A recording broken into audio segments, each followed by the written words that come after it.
Promise. But you know what? If you're in the UK, you're going to see this live performance of this song, Happy. So make sure you check out Kevin McLaughlin in the UK. Didn't inhale. Happiness is the truth. Because Clap along if you feel like that's what you want to do. I'm just wondering when you're getting back on track. There was a track. Oh, wait. Yeah. There's a track. There is a track. Yeah, there's a track. Oh, like that sequence there. That is. Yeah. That's.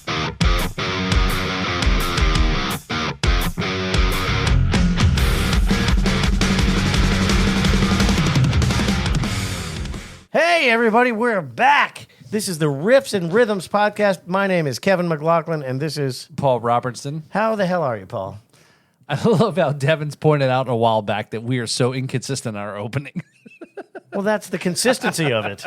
We're consistent about never being consistent. I am. You weren't supposed to do that. Thank you, President. That's correct. Yes, Our right, yes. consistency comes in the fact that we consistently never do it the same. That's right, yeah. So, yeah. But yes, we're back in another great episode here. So hopefully you've watched last week's episode here. We had a great guest talking about a lot of new music coming out here in the Blue Society and traveling and And we talked a lot about other things. that you missed while We were the straight up camera talking was about pot. Yeah. And there was a lot of good stuff that we talked about. Yeah, I think it would almost turn into a Ghost in the Aux podcast, actually. You know, the way. Yeah, so shout out there to Devin behind the microphone there. So listen to Ghost in the Aux podcast there. Devin, where do you go? Where are you checking all those the episodes out? YouTube, Spotify, SoundCloud, Apple Podcasts, and wherever else other random algorithms decide to pick the RSS feed from and repost it. And also at your nearest dispensary, right? Yeah, absolutely. That'd be great. I actually want to get sponsored by a smoke shop in particular. Yes. do Hot I. Box Thoughts, sponsored by Curaleaf.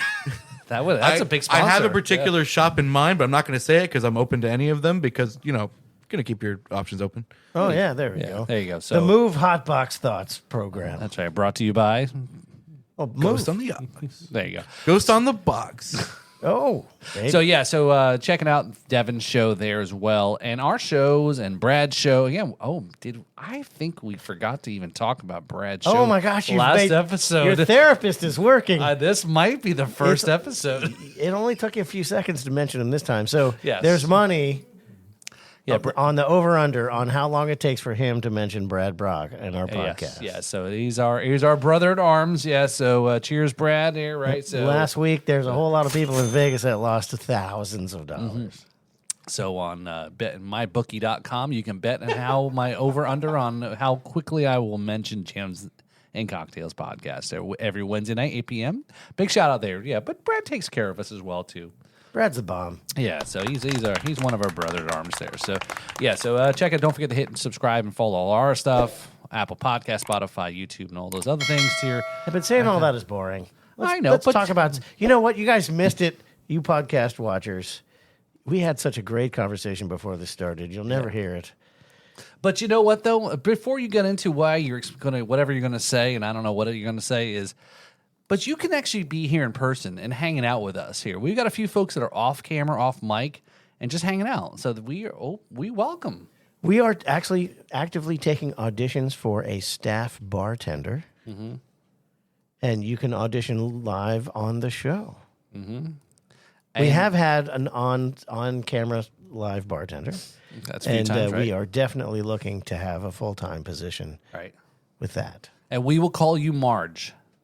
Marge. That's your name. Well, we can, yes. And if you want to know the history behind Marge, go to the episode that there'll be a link down there. Somewhere. Yeah. Add it in What do post. you mean by that? Yeah, you have to watch. Yeah. the episode. So we're having a good time. We're doing a lot of cool stuff, and we're trying to think of something to say. So why don't we go ahead and do it, man. Welcome back our esteemed guest, Apostoli Floyd. Good to be back. How the heck are you, man? I'm doing great. Did you have a good week? I did. It was great. Rock on. So we have a great conversation going, and I did a little cliffhanger at the end, and we want to know about the background of how you got your name. Well, it is my name. That is my name. Well, tell us. So Yeah, he's gonna say, "I got my name from my mom and It's dad." my That's name. what he's That's- saying, right? I was hoping for something that took a So little longer there's than that. a story. There's a story. Okay, yeah. There's a story. Okay, good. So my full name is Noriko Apostoli Giorgio Floyd. That's my full name. Okay. So it's really my middle name, but I was baptized, and I'm a junior. So my dad's name is Noriko, and it's actually funny how he got that name. We'll circle back, but I'm called Apostoli, and it's named after my grandfather. So so just so we could call people by different names instead of my dad Noriko, and all that, they would call me Apostoli, and I was baptized with Apostoli. So Okay. people would call me Toli. That would be like my nickname. But for Noriko, just to like to tell the story, it's a Japanese name. And the reason why is because all my dad's siblings have names from around the world.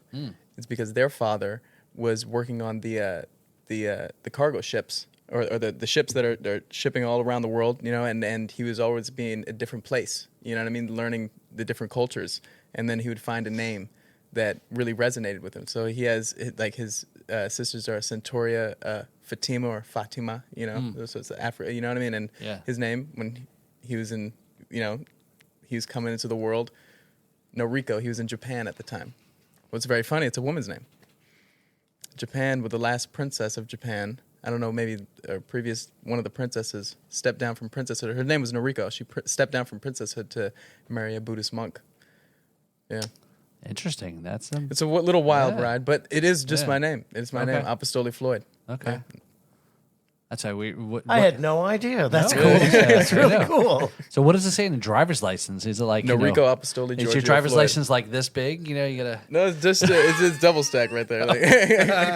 He's got an extra wide one. It's like Apollo Creed in Rocky 2, right? Or Rocky 3 or whatever. He goes by all those names, right? The Master's Disaster. The Sultan of. All right, never mind. You're looking at me like, shut up, Paul. All right, anyway, so he's giving me a very disapproved look. I didn't mean to do that to you. Yeah, sorry. well, you did, It's just your inner self-esteem. Thank you, lacking. yes. You weren't supposed to do that. Thank okay. you. Yes, that's right. I Yes. give you a hard time, but I think Yes, you're yeah. actually halfway decent. Thank you. You're welcome. The good half. Yeah. So yeah, no, that's pretty interesting too. So it's unique of a name, right?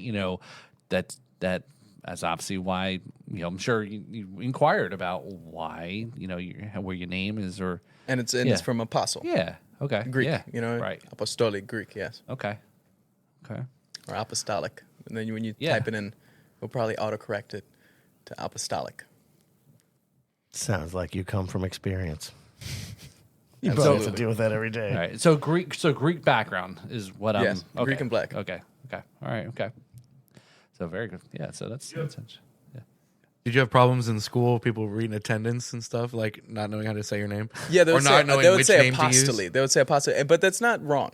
So but when you're Greek, and you hear apostoli, and they're putting the accent, in a different place, apostle is how everyone is going to read it, in the text and all that stuff. And then they call them 12 apostles, you know what I mean? So, when you see that name, you're going to think apostoli, you know what I mean? Or apostoli, you know what I mean? Yeah. So, yeah. But then it would So the actually be correct kind way of is funny. apostoli. Apostoli, yes. Apostolic, right. But it would be funny because I would have the two names, Noriko and Apostoli. So they would actually sometimes just call me by Noriko. You know what I mean? It depends, and like that. But it's very funny because I was able to not, like the teachers, they're not going to keep track all the time, So, I could get in trouble, you know what I mean? Like, Noriko is a son of a bitch, you know what I mean? And then, like, Noriko, I don't know what Who's you're that? talking about. And they're like, Yeah. anyway, Apostoli is such a sweetheart.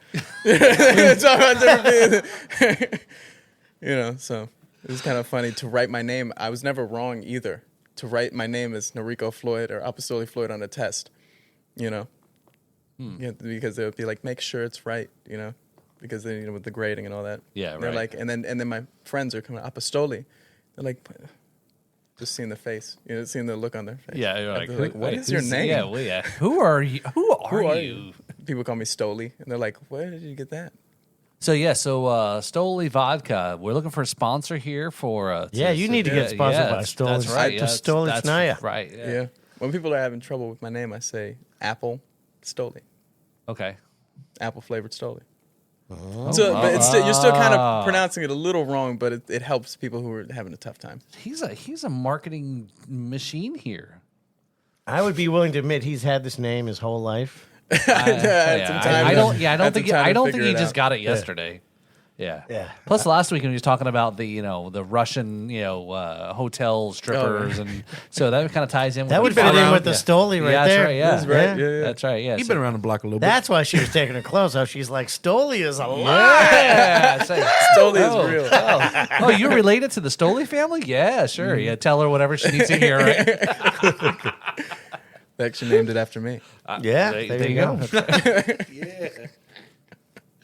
Oh, However long they've been around and have not even. So you got a lot of cool stuff going on, man. You got videos out. You got good music. So where are you going from here? Like, what is the what have you got your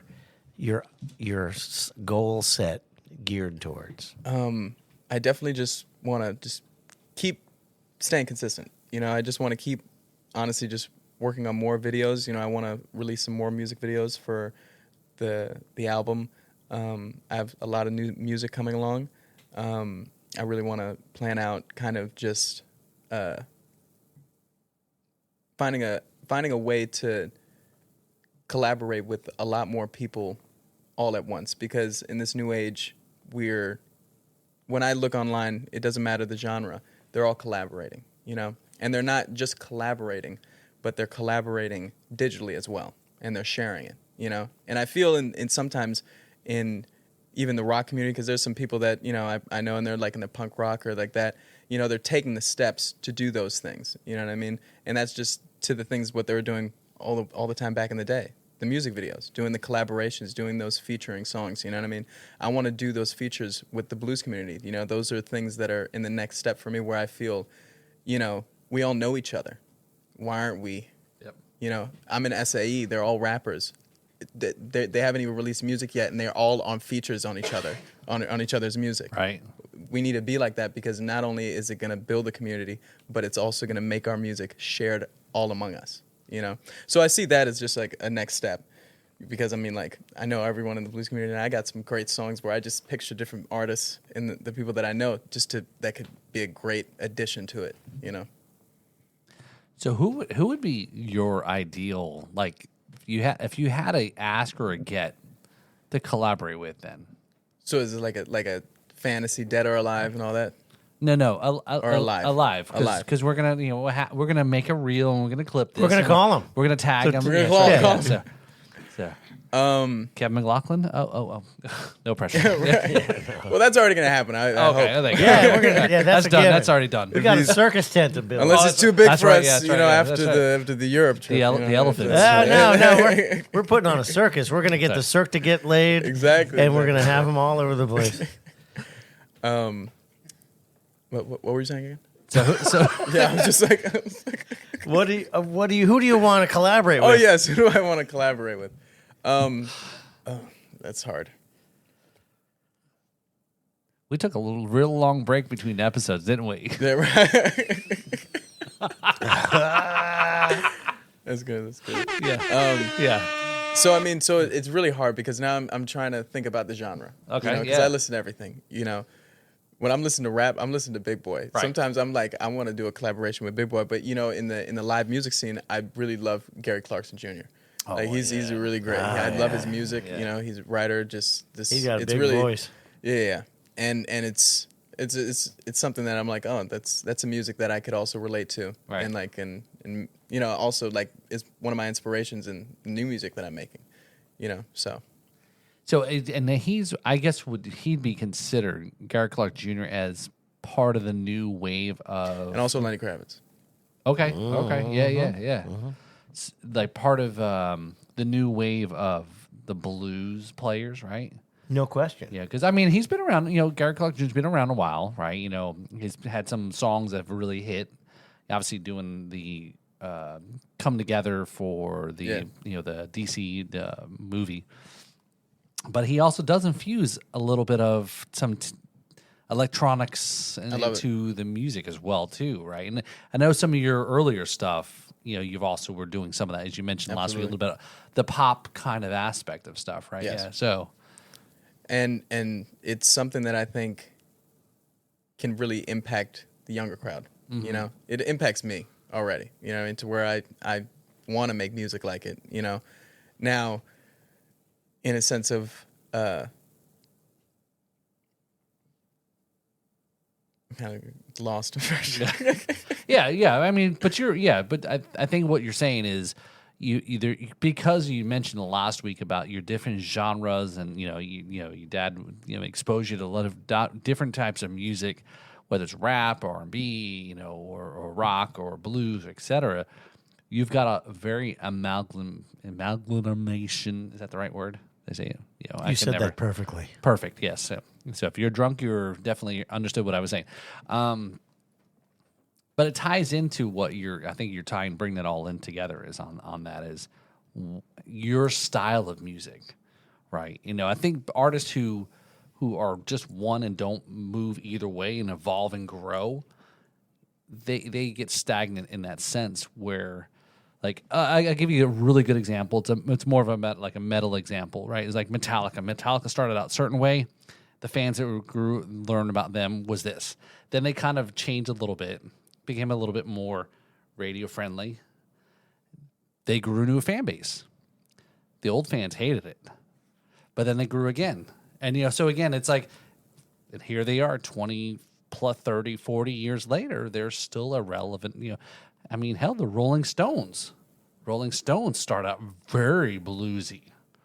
And they but then evolved. I mean, well, they started off playing other people's music though, right? Yeah, they did a lot of covers. Right. But they kind of formed and did their thing in different, I mean, shit. Queen, I'm sure Queen's probably a big, big, you're a fan of Queen, right? You can't even put a genre around Queen, right?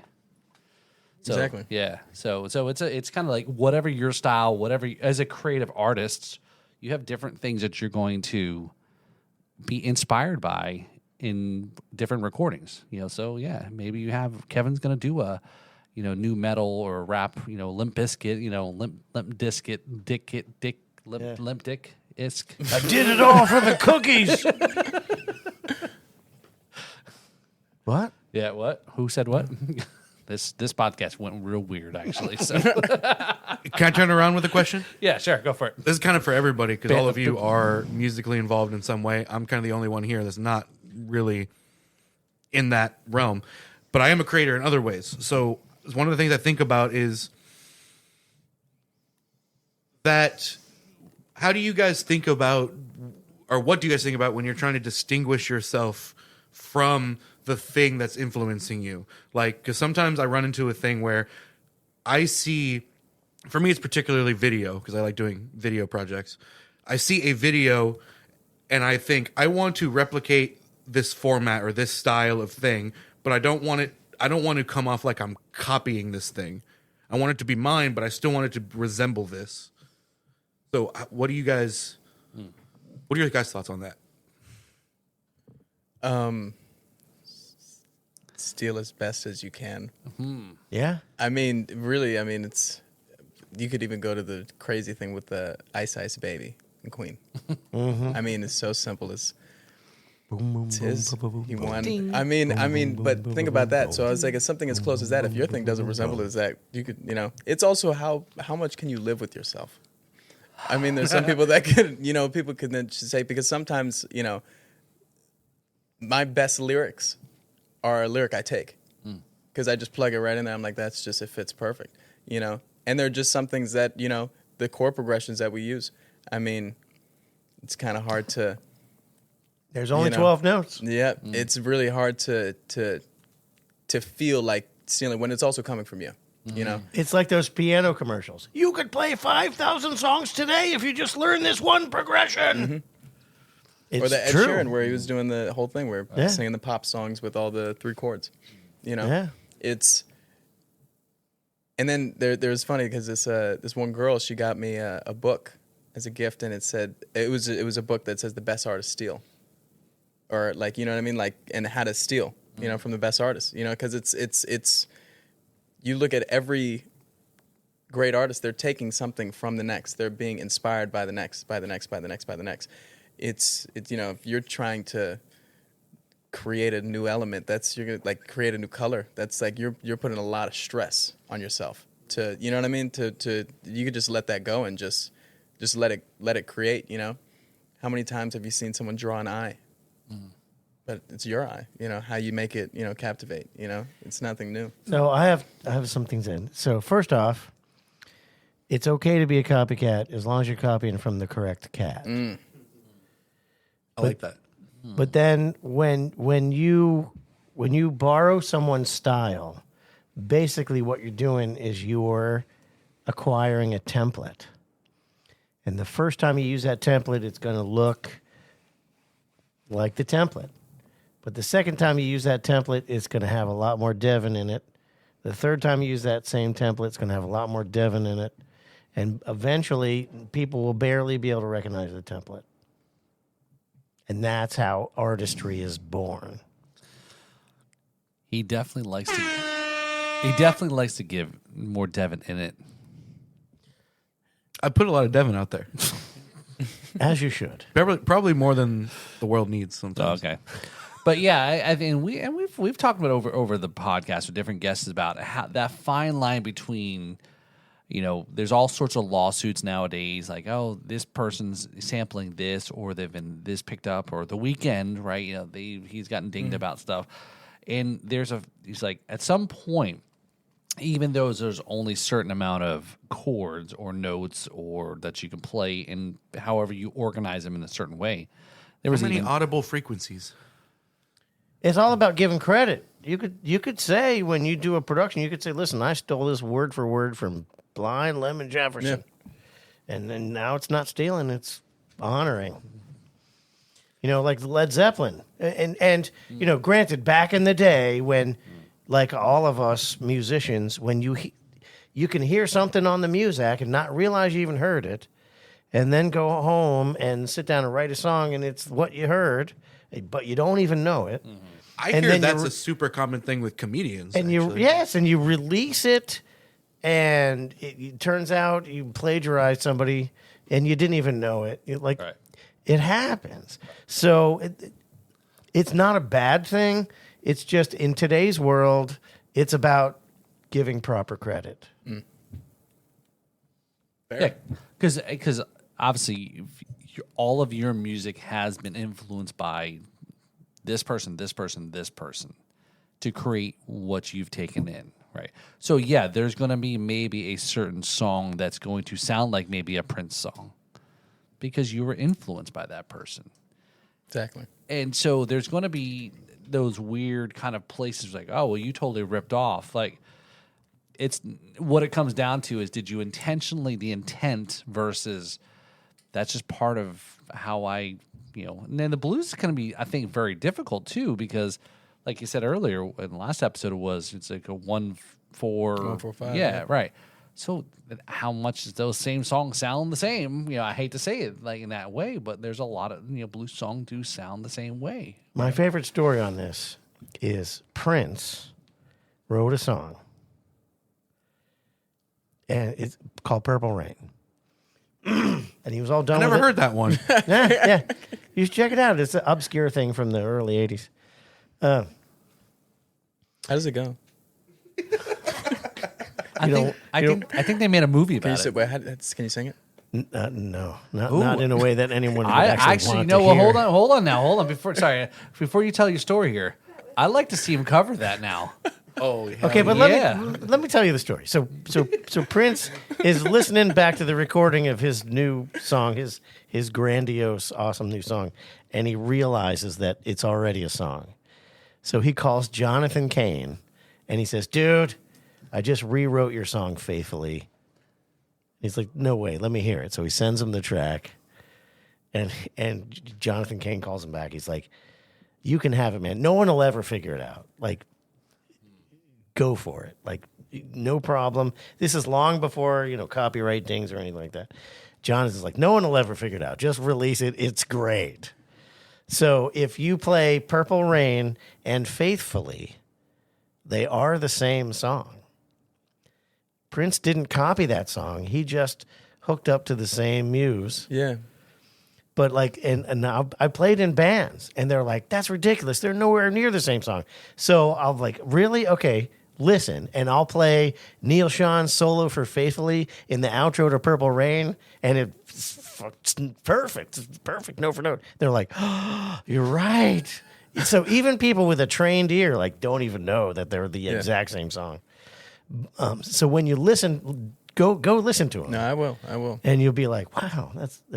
But how much has the music industry changed? Where Jonathan Cain is like, dude, no one will ever figure it out. Don't worry about it.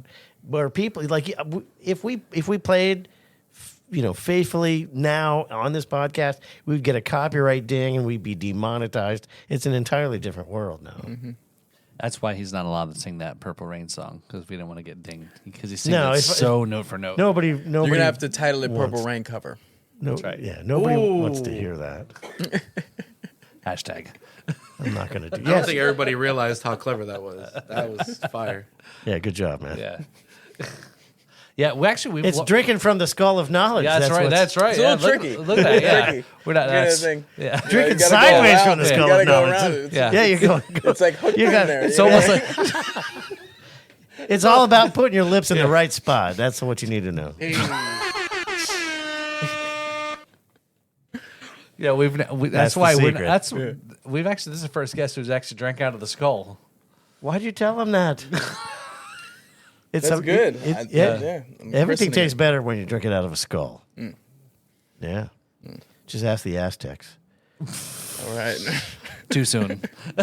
Too soon. Yeah, too soon, man. Yeah. Doesn't help Too you. soon. It won't make you grow tall, but it tastes good. Yeah. Oh my God. So yeah. So I think that, again, it goes back to is all sorts of music has always been influenced by the next, or we've talked a lot about is like the Beatles are so influenced by the blues and by Elvis and their style, and so yeah, they're going to have certain nuances that's going to be seen like that. So it's but it's all a matter of, does it sound like it's a blatant ripoff or intentional versus that's just how I was. I don't know. I guess you have big enough lawyers to settle. I'm sure that's really where it comes down to it, right? So, but You can't help it. There's only so many harmonically pleasing combinations, and the goal is not to come up with something new. The goal is to make something tried and true sound new. Yeah. Right? Yeah. Well, I think I was telling you it was a while back that there was something I saw where some poster or social media or something about like copywriting your beats. Like, how do you copyright beats? I mean, there's certain rhythms and certain Like things. they're saying, like copyright, like drums and stuff. Like, Yeah. Like beats, yeah. like not like those purple things on the counter. Or like a groove or a certain pattern or certain things. like it's almost like a riff, right? If you You said know that- what? We were talking about the Pharrell movie, and super cool. Pharrell, in order to get the overall message of his whole life and his career together, he decided to use the Lego movie format to do it, because it's called Piece by Piece. And in the movie, these beats that he creates have this totally unique Lego shape. It's like, imagine like the Lego movie, and this dude's holding up, look, I made this beat, and it's like this weird little Lego shape. It's super cool. So there's a documentary. Is that what it's called, or beat by beat? It's called Piece by Piece, I by Piece, believe, okay, and okay. it's the documentary of Pharrell Williams' It's like career, and it's a Lego movie. it's like a fantasticized kind of version of a documentary, right? Where it's like real beats of his life, but it's kind of interwoven with kind of artistic interpretation of things. Well, if it was made in the 80s, it would be people sitting down in front of a book of like a library book and just doing interviews. Yeah. And so but they took all these interviews that they did and they made it into a Lego movie. And even during the movie, I think it was maybe Snoop Dogg. He was like, yeah, in this documentary or Lego movie or whatever the hell it is, we're talking about what we did. It's pretty cool. It's basically the candid interview results set to Lego movie. Very cool movie. I love Pharrell. I didn't see it, but I think he's a genius because of what he did with the Lego movie. Yeah, because it's maybe not tailored to, you know, to older people. It's tailored to kids. And what did he just do? He just made his name eternal in kids. And kids know now. Yeah, that's you know what? You know, and that's Snoop Dogg. That's They smarter just than said- I thought. Yeah, he's going over right. it's right here. Oh, well, there you go. Skip me there. Oh. For your, But no, for your he's, mind. he's smart because now I'm like, because you could go to a little kid and you talk about all these artists, but you're like, oh, you know Pharrell, and he's like, that Lego guy. Yeah. Right. Wow. I didn't even go. I that need the deep. Kendrick That's Lego. Really cool. Right? The Kendrick Lego. He's in it, right? He's in it at one point. I need the Kendrick minifigure. Is he? I'm pretty sure. He was in the trailer at one point, yeah. In Lego movie?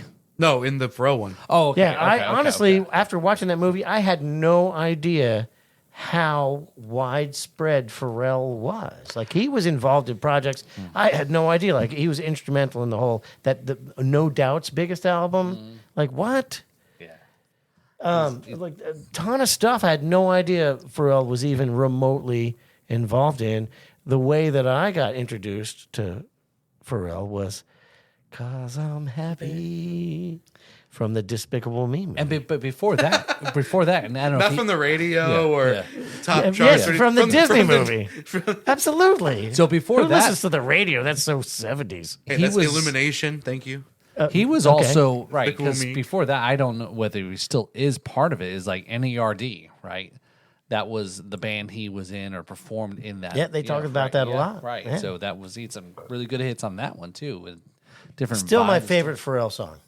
Yeah, Happy. Yeah, I said People hate that song. I'm serious about maybe doing a remix of that song.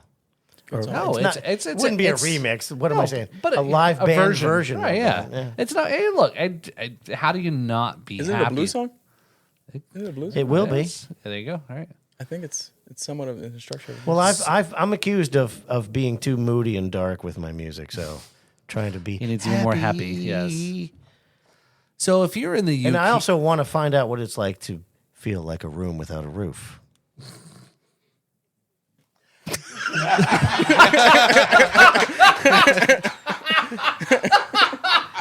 oh boy, Yes, sir. good luck with that ride home tonight with the two of them, Tracy. Oh my God! Oh wow! That was that was Rock on. that hit it. That hit it there. Now I'm happy. Clap along if you feel like a room without a roof. Clap along. Don't if worry, you guys, he didn't feel inhale. Like happiness is the truth. because I'm Clap along if you feel like that's what you want to do. because I'm Clap along if you think that you can play drummers like the Paul. Yeah. Ooh.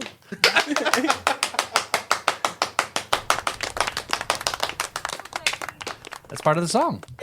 It is now. Yeah. Well, now that we're gonna get dinged now because of that performance. Pharrell is you gonna can- come It was after too close us. to the original. You can Yeah, cut it out. Pharrell is gonna come. No, that after was us, so yeah. far from the original, nobody will even recognize it. I promise. But you know what? If you're in the UK, you're going to see this live performance of this song, "Happy." So make sure you check out Kevin McLaughlin in the UK. Oh, now you just put a deadline on that? Oh yes, there you go. All right, so I've been called out. It's on record. that's right. It's on record. But it's okay. I shaved. I'll be able to get it done. I shaved my balls for this. Did you really? Well, I you had play your cards right. Yeah. Even though this you is did see me wear a kilt before. this so. is truly one of the only pantsless podcasts right. that is on the air today. Or it's not the air; it's the internet. Nobody knows that we never wear pants on this. right. The guests can wear pants, but we don't wear pants. Yeah. I went shirtless. Yeah, there you go. So that's why the only fans page is going to have the under table cam That's right. with this. The crotch cam. And you got to use your iPhone though, so you can use the magnifier app.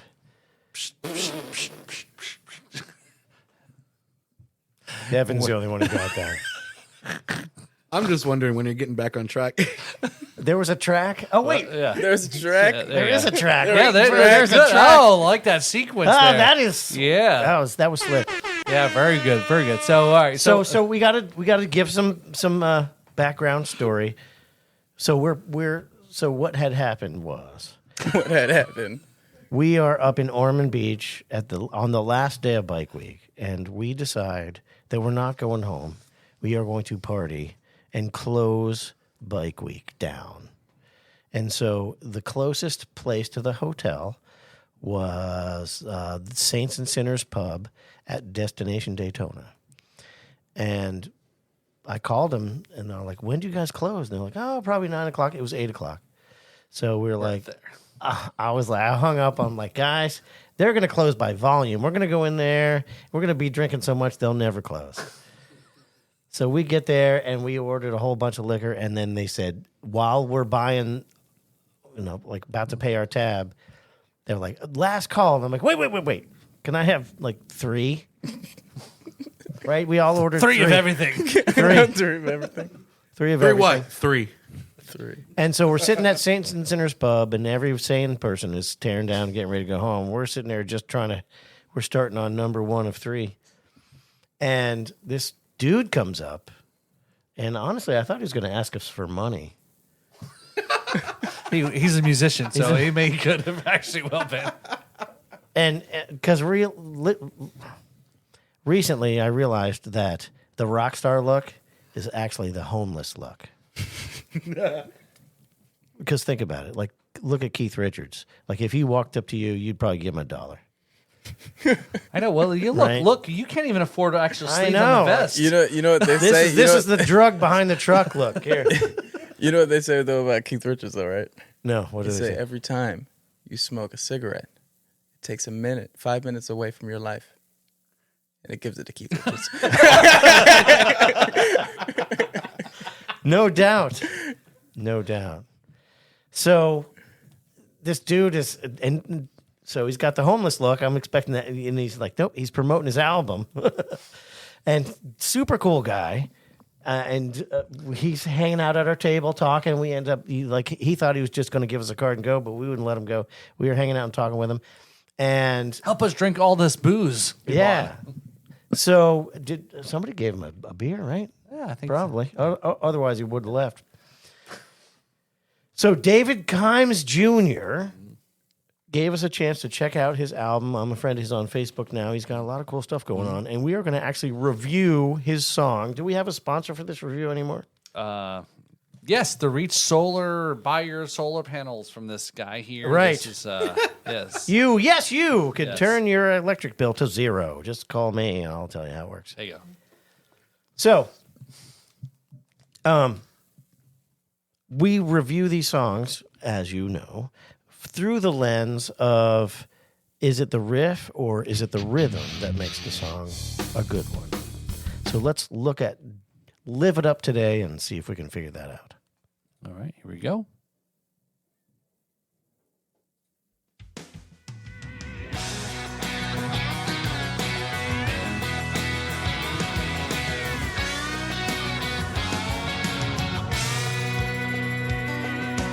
Working all week from the break of dawn. I don't know when I'm getting home, and the boss man just pushed me past my limit. I'd like to call Well them done something, recording. but I call it a day. 'Cause Jack and Jim, they're on the way. Working time's over, and now it's time to play. Grab your cup, lift it up, take a drink and roll it up. Burn it down, run to town. I'm out here looking around for a nice looking gal. 'Cause I've been working all week, and now it's time to play. Tomorrow it ain't promised anyway, so live it up today. This is a well done recording. It's a good arrangement. Yeah, some people I'm misunderstood. I'm a cowboy, but I grew up in the hood. My guns, guitars, and women, they excite me. In my life, some people did me wrong. I'll be wasting time if I ain't move on. Don't worry about the past. You can tell it to kiss your ass and grab your cup, lift it up, take a drink and roll it up. Burn it down,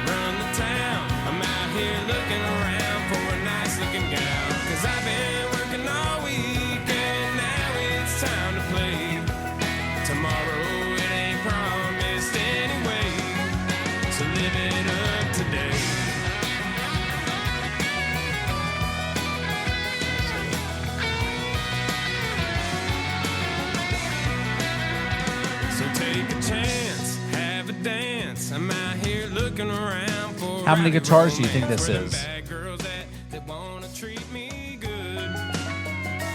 Drink another beer, take another shot, celebrating, always be grateful. 3 for what plus you got. strings and Life, it takes banjo. hard work, and it I mean, not ain't strings, easy. but steel. Right.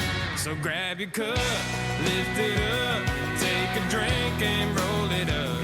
Burn it down, run the town. I'm out here looking around for a nice looking gal. Cause I've been working all week and now it's time to play. Tomorrow it ain't promised anyway. So live it up today. Live it up today.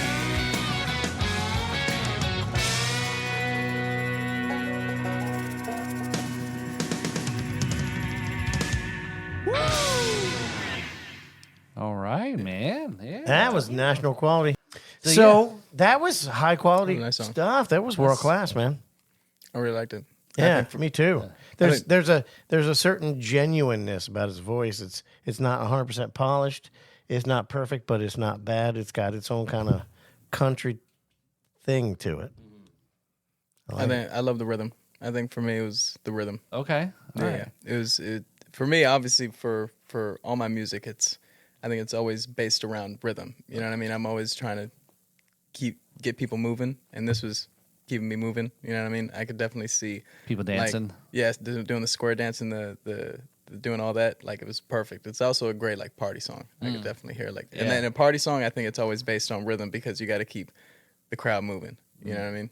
So.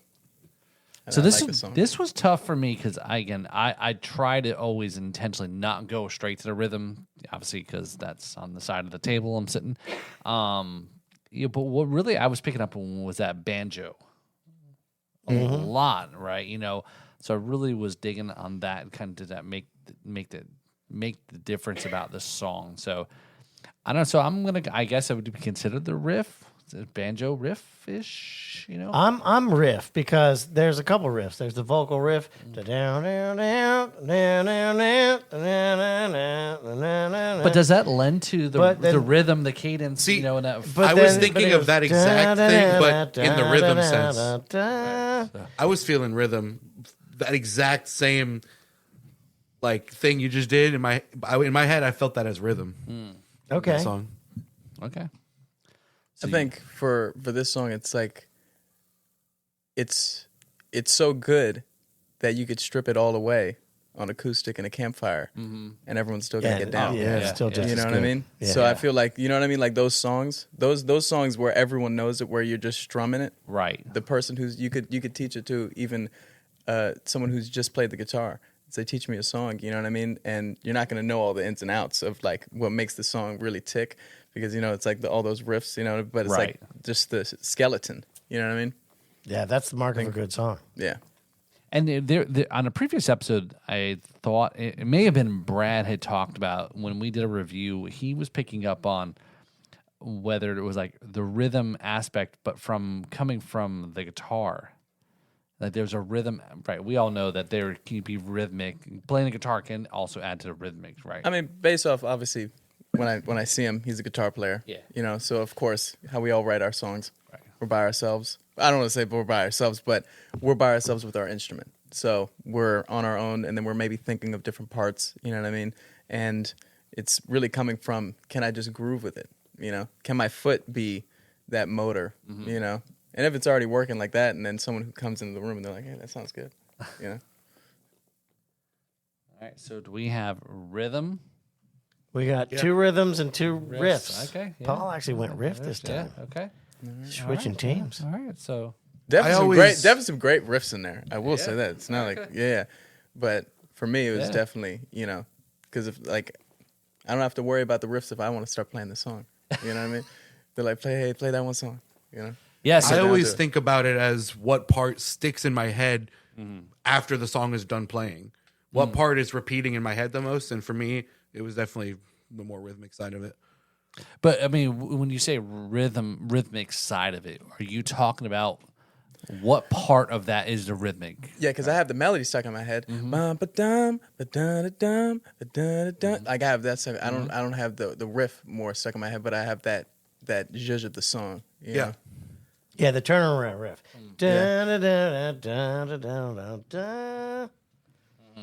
Yeah. That's Right, because that we riff. It is a great riff. yeah, It is a great riff. Yeah. So we But then is that more now? You're saying now melody, because then there's also singing. The voice is also doing it. Well, So is it a voice the riff? vocal riff, Is it a and then the vocal riff? instrument riff, and that's the instrument riff. So, But then and now we're going into such a philosophical We're way going because very the philosophical, melody no does have question. rhythm. But what is exactly the Right, And right. the So rhythm then- has so- has Because those melody notes to have it, been so- done before, but like that No, sounds great. we cannot have melody in this show until we have the bartender name Melody. Okay, so that's it's riffs and rhythms. Is Melody the one with the clear heels with the fake goldfish? I thought you said floating inside? Marge last She time. could be. Yeah, Wasn't it gonna be he Mar- said Marge last time. Now he wants Melody. It starts with M. It all starts with M. But yeah, so Damn, so I am tied. yeah. No, I mean, but it did definitely gives you a thought, and like we said, when we go through those reviews, it's not that it's so much about the quality, video quality, audio quality. It's just the essence of what makes that song, and Possibly a reason why we're having so much trouble is because that recording is so well crafted that each thing is equally important. They fade in and out from each other. I think what we should do is just give credit to whoever arranged all those parts and performed them, because it's top 40 country 100%. Oh yeah, Great song. Yeah, for sure. You definitely listen to it on the radio. It's like one of those like long neck, ice cold beer kind of songs where it's like an anthem type of song. Yeah, you know what anthem, I mean? yeah, definitely Yeah, anthem. for sure. And that's something that we've talked a lot about on the show. Is it just so happens sometimes, where we're at is at the perfect blend of both parts. The rhythm, right? We talk about that, right? Mr. Lefty Hathaway coined that term. The rhythm, the perfect blend of. rhythm. All right. So The riffdom. Yep. good job, man. Yeah, It's good to so- meet you over yes. at Saints and Sinners. Yeah. I'm surprised we remember. So, but How are we going to tell him we did his song? Well, I'm friends with him on Facebook. yeah, I'll send him so, a message. Yeah. He knows. He'll eventually we'll see it. So, but he knows we were going to review the song because you just tag him and say you made the news. Right? Tell your friends. And you have to watch all the way up to a certain part in this episode. We won't tell you where, but you have to watch the whole episode. Well, yeah, that's the whole secret. Watch time matters. So stick around to the end, boys Yeah, and girls. so- There's a special surprise at the end. That's right. Kevin's gonna jump out of a cake. He's gonna show you whether or not he's wearing pants. He's gonna stand up. Yep. No, nobody's going to ever find that out because we're both under here with no pants.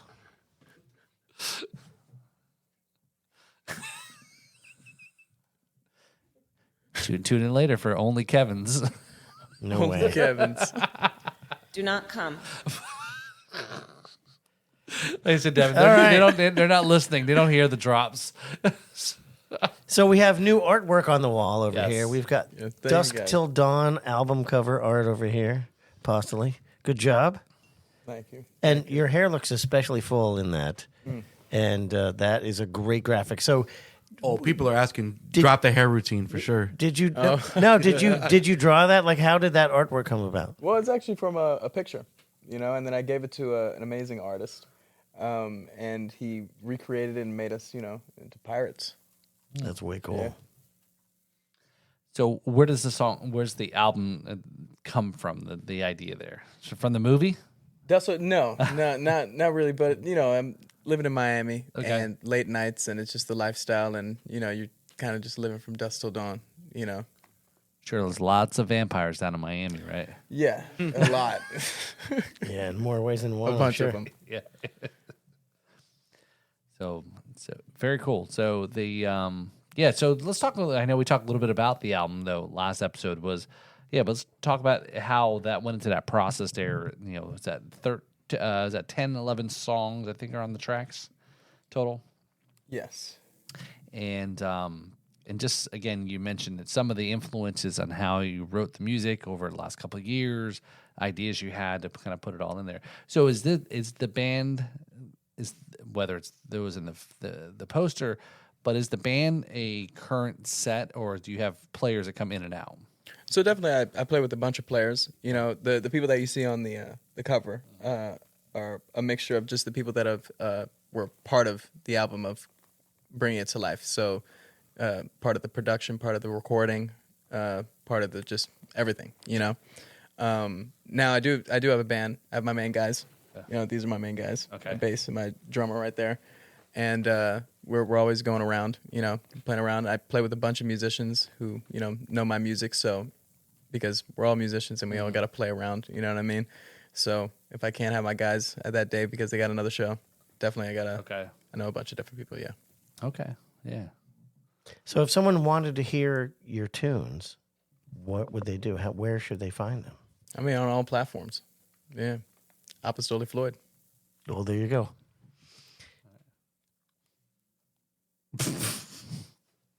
Sorry, I looked over at Devin. Yeah, we're all just looking at Devin for some reason. I'm not the host here. I got my own show for that. That was weird. All right. I just look at you and you're like huffing and puffing, blow your house down. So we talked earlier about people who are instrumental, no pun intended, in the growth of your career. We call it the MVP. So you mentioned your dad last week, which is way cool. Is there anyone else in your life that after that has really been important in your becoming or your growth or your continuation in music? Well, always, forever. And maybe, probably before my dad, it'll be my mom. Yeah, of course. Yeah. Rock on. Yeah, you mentioned her last week. Get you into piano lessons and all of that, including around the sports things and so forth. So, everything. Yeah. So do you feel like you appreciated at the time getting put into those, into the piano lessons, into singing lessons, or is it one of those now you look back that you appreciate it? Well, yeah, of course. Yeah, in the moments, right?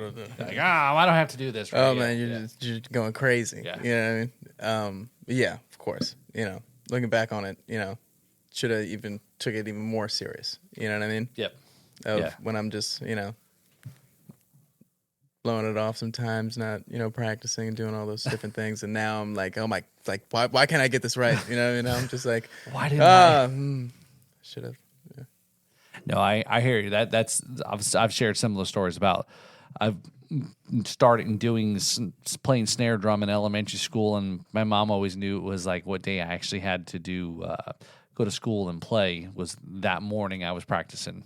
So it's like studying for a test, dragging that snare drum up in all the way at school and so forth. So, but yeah, definitely to our moms there to keep an eye on her. I talk a lot about, Kevin recently, he met my mom and we talked a lot about music stuff, and she's a huge music person. That's, very much my influence around music in general has been my mom as well too. So you're telling me you were doing study cramming with drums? That's crazy work.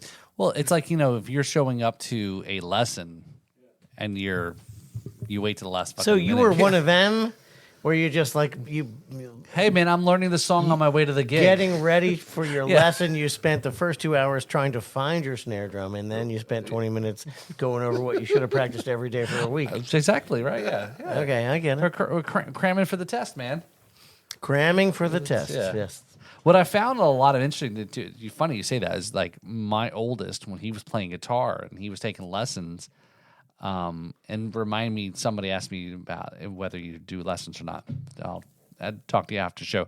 But my oldest was very similar. He was taking guitar lessons, and it was one of those, like, the teacher told me, don't push him too hard to push him away from it. But he would show up to the lesson, didn't practice, or it wasn't as much as he probably should have. And it frustrated the teacher, because then within a few minutes he knew he didn't practice, but then he would pick back up real quick on it, right? So I wish my oldest had stayed really into playing guitar, but again, I was like, I didn't want to push him, the hopes that he would come back to it, but yeah, I don't know. So maybe it runs in a family, I guess. Yeah. Procrastination. Or maybe the talent that he could catch up in just a few minutes. That's probably what we should focus He on. probably, yeah. He definitely, yeah. He's a smarter kid than Cookie than I was. So thank God he got his mom's brain genes. But Kevin already knows that. No comment. He's biting his tongue there. Can I ask you another question as a young person, since Yeah, let's go. we share that on the Venn diagram? What's your opinion on like nightlife in the Treasure Coast area for like our age range? 'Cause I feel like there's a lot of it that's very, I don't know, lacking almost. There's like very niche places that like are appealing to me at least. But are you familiar though with the Treasure That's what I was Coast? about to say. Yeah. I need to get a little bit more familiar. Yeah. I haven't been out too much around here. All right. So, Dev- how okay. about Miami for your Or age? Miami. Maybe that's a better answer. Yeah. Miami, I mean, yeah, it's going, yeah, 24/7, right? yeah, 24/7. Yeah. There's something going on all the time. Just expensive. Yeah, I guess that's for the sure. only thing. That's you know right, what I mean? yeah. The parking. So I mean, right, yeah, that's all. That's all I would have to say. Is just everything is just expensive. I mean, just be prepared. So a lot of the music that's around like Wynwood, do you go over to like places over there like Wynwood or like? Yeah, there's a lot of music in Wynwood. There's only one like jam spot. It's like Savage Labs. That's like one spot. Okay. So it's where I've met a lot of people just in the music scene in Miami. So that's like one of the spots where if you're ever trying to meet some musicians. Do you around feel there's a blues scene within Miami? Definitely everyone loves the blues. Yeah. That's the thing. Right. No matter what genre they play, everyone's gonna love the blues and everyone's gonna want to play the blues. So I don't want to say there's not a blues scene, but compared to obviously, there's the blues society and everything, there's the blues community and everything that's going on and stuff going on. I would say there's more of maybe I would say a rock community, but then the thing about it is that there's people who play the blues that fit right under that category. There is definitely a jazz like community, and there's the people that play the blues that fit in that community. You know what I mean? So it's I don't think they call it a blues community. Okay. It's definitely an R&B soul. People would, you know what I mean? But you'll listen to them; they're playing some blues. You know what I mean? So it's very hard to say that there's a set blues. It's kind of saying that there's really just like it's a music scene. Yeah. I definitely see Miami in my head as very like electronic dance type of scene too, because of all the Definitely, clubs and all that. But you have to understand that they also get sick of it. Oh, sure. That they Yeah, crave sure. it even more, if not than people that keep seeing live music constantly. Right. It's funny you say that because I have that same thought about around here and Treasure Coast, around Stewart, Jensen, all those places, because I feel like country and folk type stuff is extremely common there, that people are starting to really want the blues and jazz and rock and emo and other things a lot more, like recently at least. That's what I've seen. Mm-hmm. So it's different genres shift, but the same kind of thing. People are kind of appreciative of this thing, but they want more variety. Mm-hmm. Well, and that's something that goes back to I don't think it's in Wynwood, but like, and I think I've talked about this before. Was like going to see Dead Mouse perform. It was at Toe Jam's back lot. I'm pissed. I tried to go to one of those and it got rained out. So there was a younger crowd that was there because it was more EDM, and to me, I'm feeling like an old guy, and we were walking around and saying, "Hey, why is everybody drinking water?" And then somebody said, "Yeah, that everyone's on Molly, right? Nobody drinks, right?" And I think you talked about in a couple episodes ago was like, or somebody mentioned like, you go to these places like it's like $15 for a bottle of water because more people drinking water than there was booze, right? So. But it was definitely an interesting, kind of the different music scene that's in Miami as a whole, right? And it probably has evolved over time as well, too, right? A lot of Latin music versus EDM now, or Okay. I would say the nickel and diming over water is definitely true in like clubs and bigger establishments, but there's also a scene that's a little bit more smaller, a little bit more. Maybe, I don't even know if I would call it underground, but there is also a scene of that group that is very like health aware and very like, like personal safety about like your substance consumption and all that. So people are like handing out waters like for free, just like, hey, be hydrated, please be hydrated. If you're gonna do drugs, please be hydrated at least. Right. Yeah. But I mean, it's right. The argument can be made is right. Yeah, alcohol can be is probably more devastating to your body and yourself than maybe some type of substance and so forth. But yeah, there's another place here that just comes to mind because I'm just very familiar with it. Is like Churchill's pub in things like Little Haiti. You know, it's very much. I've seen some metal shows in there, and it's like it's this old establishment. I don't even know if it's even still there anymore. But yeah, it's like very. It's a yeah. I guess if somebody said define what the 305 music scene is, what is it? It's hard, right? It's very hard.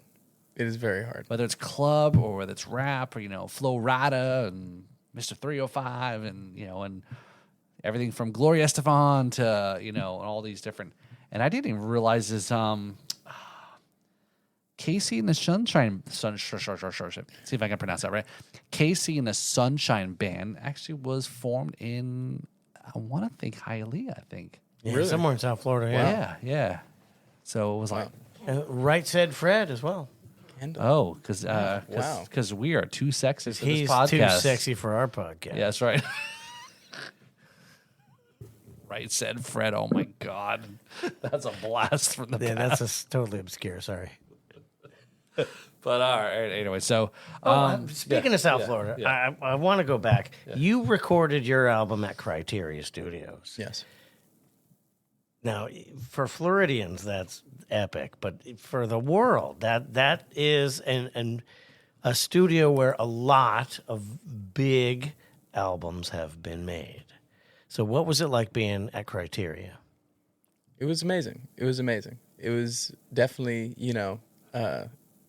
humbling, but it also felt like it's time to get to work. So it's more like, when you play sports, you kind of just get your game face on. You know what I mean? Even though when it does feel like amazing and all these things have happened here, you know that, all right, you have to step up to the plate and, make it worth it, So, I mean, great experience, would love to do it again, Yeah, I really don't have much words for it except for, it's just one of those experiences that is just, it's great. So you're in Criteria Studio. You brought the band in and did record the whole band? Yes. So you got your whole band standing there in the same spot where Idle Wild South was recorded by the Allman Brothers, where Derek and the Dominoes recorded their seminal recordings, where, I mean, like the list of songs you know and listen to all the time that have been recorded in that room would go on for hours. Tell us, what's the process that goes on in those spots when you're setting up the band? Like, how does it go? I mean, for us, we're trying to take advantage of every little bit. So I do want to say, I guess it was kind of hard to take everything in because it was trying to take advantage of all the time that we could because we were doing a lot. We did 8 songs, I believe. Yeah. We did 8 songs in one session. Yeah. I think about 12, 13 hours. Oof. So that was it was straight up just working. So there was a small time of arriving to really take it in, but then next thing you know, it was just you're kind of locked in the zone, and it was really more of just it was and also amazing staff, helping us along the way, bring all the equipment and all the stuff that we need. So it's not like it's like we're stressed about that. But that does take time, and that does, trying to perfect everything and make everything sound good. You know what I mean? That takes another level of skill and patience that you just have to, cooperate with, especially with the gear that you're working with. Because some things could just be finicky and all that stuff. Yeah. So you got your tracks down, did some overdubs. Like, what was the process of making those songs blossom? So it wasn't done at Criteria, of course. I was doing different things in production-wise, like in Dusk Till Dawn and Tender Love, there's 808s, you know what I mean? Definitely, obviously, background vocals, harmonies and stuff like that. Little small things on the guitar that I wanted to add. I have a lot of different rhythmic stuff that obviously is Prince-inspired that I just wanted to layer a lot of guitars. So even though when it was done, I was like, no, it's not done, and I needed to layer a little bit more guitars. It was more of an experience for me, just kind of discovering the music because it was turning into different things. When you hear me perform the songs, they might not sound like the record because there's so much things going on in the record. You know, only when I have like a 20-piece band, you know what I mean, I could maybe pull it off. Or play with tracks, of course, you know. But, tracks. They're all right. They're good. They're great. They're great in the big stage. In those arenas, you need the tracks, you know. But then sometimes when it's a sound system you just ran into, tracks are a little gamble. But yeah. It was really more just me experimenting with the album, and after it was done, even with Criteria, it wasn't done. You know, it was just beginning, really. Cool. So are you happy with the way the album came out? Like, Oh yeah. you feel good about the way? So that's so cool. Thank you. Yeah, great job. And I've listened to it. It's got a cool vibe. I like it. I like your instrumentation is cool. Your tones are good. Thank you. It's a good listen. So yeah, so check it out, Dusk Till Dawn, right there. Look at the poster right there.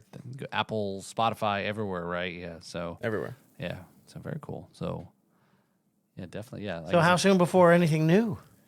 I really do want to say just in a few months. You know, I already have a lot of stuff I'm working on, and that was even that I was gonna probably put on the album, but then I'm like, there's still some time. I need to add some more guitars. All you got to say I in can response to that is new flows coming soon. Be patient, brother. Exactly. New things coming. Yeah. Rock on, rock on. Who the hell is over there talking like that? Devin. That is Devin from Ghost in the Ox. Yeah, Devin in the hood. That's just me, bro. Oh, all right. Well, this has been super cool. Getting a chance to finally, meet you in person, and obviously sitting down and talking. Between this episode and the last episode, seeing you at the shows at Terra Firmata and so forth. You're really out there, pounding the pavement and going to the West Coast. You come from Miami up to here. For those that it's a good, appreciate you guys coming up. Yeah, it's a good, almost 2-hour drive to come up here. Oh my God, definitely, yeah. Definitely appreciate you guys coming up and going, like I said, all over the place, and then Terra Firmata and all everything up here too. So yeah. How often do you make it to the Treasure Coast area? Because frankly, there's some people I would like to plug you into. I can come up more. Just let me know. Awesome. Devin's got a Yes, couch I for think you. like so Yeah, far it's- 2 or 3 times, right? Yeah, I mean, I go to Jacksonville almost probably once a month. Oh, there you go. Okay, Yeah. all right, yeah. Sounds like Devin has a new BFF or something there going on. He's much of the questions he's asking. Devin is the Ghost on the Ox. He is. We're going he's to go to the hot well-connected. box. He's well connected in the underground. Yeah, boy. We're going to open up our thoughts. Yes. There you go. There you go. Oh man, so yeah, definitely cool episode here. So, be cool to wrap it up. Why not? Why don't we go ahead and talk about and I have to mention it. Mm-hmm. If you live in the UK, you're about to see me. I am making my United Kingdom debut, doing a tour. I have my first show is May 16th. My last show is June 8th. And we'll be there. Just go to kevinmclaughlinband.com or riffsandrhythms.com. Get on Facebook or your favorite platform. Type in #KevinM, and you'll see what's going on. Hopefully, I'll see you over in the UK. Now, you also do have some looking for people to sponsor or throw in a few bucks. Absolutely, here? sponsorship opportunities are still available. Believe it or not. If you are a United States company that would like better market penetration in the UK, or if you are an English company from England that would like better market penetration in the United States, I can help you do that. We can work something out. Contact the podcast, and we can do that. Yeah. So if you're a spirits brand, want to break into a new area, we've talked about this before on this show with Chris from Knox and Dunn. He shared a story about taking his. By the way, that is a cool shirt. Yes, sir. The southernmost rum. 236 miles to Florida rum. What? That doesn't even make sense. It was a custom shirt. I think you're reading it wrong, I dude. think you got it free because it's got the wrong amount of miles. 230 miles to Florida rum. From where? Where's the Florida rum that's 230 miles away? I want something closer. Well, it was a shirt that was at the Key West Rum Festival. Well, we got to call Chris and ask him what. I don't get your shirt, Chris. Yeah, I don't understand it. Yeah, we got to talk to him. So we still have. Hopefully things are settling down for me that I can start getting some things planned out for that August trip. Yeah, that's a big thing, right? Yeah. No, because we shouldn't plan. We should just show up, and then once we get there, go. Why are we here? Same as ever was. Same as ever. There you go. What? This is not my beautiful house. This is not my beautiful wife. Oh, SoCal. Oh, you know what? Maybe it's made up. Maybe that's where they distill it. I never asked. 30 miles from Key West is Ocala, Florida. So, bro, he just gave me a free shirt. Okay, I didn't ask any questions. I know he's getting like too technical here, dude. Just go with it, man. This Paul, that's your new nickname, Paul Shirtho Robertson. Yeah, that's right. That's right. Yes, that's right, man. That's right. I support. I represent. Right. Speaking of Shirtho, is like I still need to get my own Kevin McLaughlin shirt. What? We call this top advertising. We call this Shirtho Street Corner. That's right. He's leaning in my car window going, hey, baby. Hey, I'll wash your windows. Give I me a want free T-shirt. Oh, wait, you're driving a motorcycle. Yeah. No, I think the shirt you gave me was a small. Do I look like a small? I look like extra fat, okay? There's no good can come from me commenting on that. I know I'm not small. Well, never mind. Yeah, let's just wrap this podcast up. We're already dived into the ditch, and off the road and everything. No, just in your mind. We're all waiting for the obscure reference you just gave us. Will you explain that? No. No? Tune into the Patreon. I'll tell you later. Yeah, all right. That's what they all say. Yeah.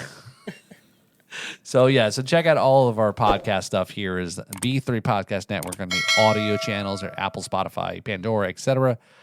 Check out our shows. Our show here drops every Tuesday. Our other show there, Jams and Cocktails, there drops on Thursdays. They do a live stream on YouTube, so check out and support Brad's show. Check out Jams and Jams on the Ghost. Whoa, Ghost and the Cocktails. Hey, put some respect on the name. Right, yeah, so Ghost in the Aux. Check out Devin, Ghost in the Aux, all his stuff. New episodes already are dropping, as well as our stuff. So hopefully, like I said, hopefully I've been only saying it for like 3 months now. Is hopefully I get Drums and Rums back on there. But we do have a possible guest that's coming up. Who was do we leak it now before who might be coming up next? Next week? Next week. Do we My friend Jim? Your friend Jim and his guitar buddy in a new project, previous or former guitar player for Overkill, the metal band, thrash band there. So from the 80s, 90s. Yeah. So that should be an interesting episode coming up there. So we're shifting it from the blues to don't tell anyone. Go to tune in next week. Check out kevinmclaughlin.com, band thing or place, whatever, can be something or whatever. Somewhere. Yeah, just type in what the hell and I'm right there. WTF. Yeah. All right. Let's go ahead and park this car because parking is really expensive. I think it's more like why is there water bubbling up? It's because we're in the ditch. Let's climb out of the car. That's why we can't afford the parking anyway. Yeah, that's exactly. That's even in Miami's ditches, they charge for parking. Yeah, that's why when you drive into the canal, you're supposed to have that window breaker to get you out of the car. That's right. So let's do a toast. So here is a toast. Keep the rubber side down. And always keep it between the ditches. Yes.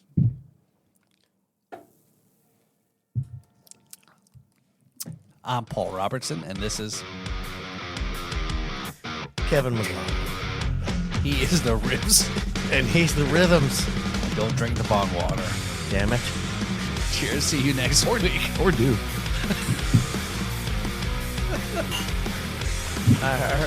We were talking about... Yeah, this is over. We were talking about Fred Durst before. Don't...